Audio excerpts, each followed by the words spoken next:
Today we will be covering how to add a firewall to NSM using the zero-touch acquisition method.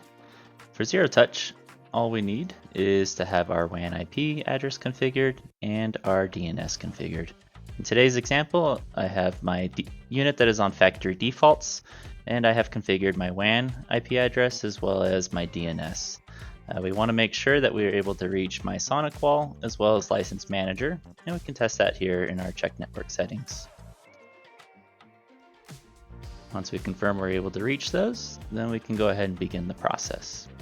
What we're going to do first is sign into our MySonicWall account and pull up the product details for our device. Right now it will show managed by OnBox, and we're going to change that over to cloud management.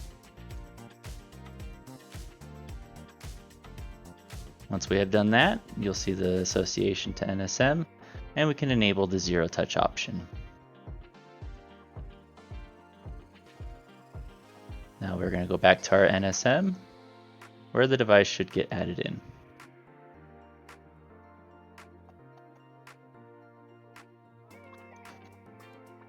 Now that our device is in, we can watch as the zero-touch process begins.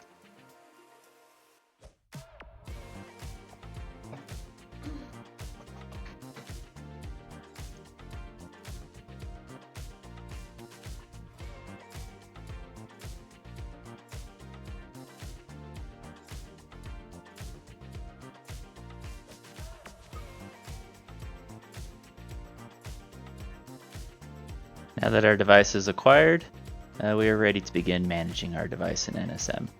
Now, if our device was not on factory defaults, you may need to go into the firewall and synchronize your licensing. Doing this synchronization is going to pull in our zero-touch information so that the acquisition can be completed. And that's how we configure our device in NSM using zero-touch.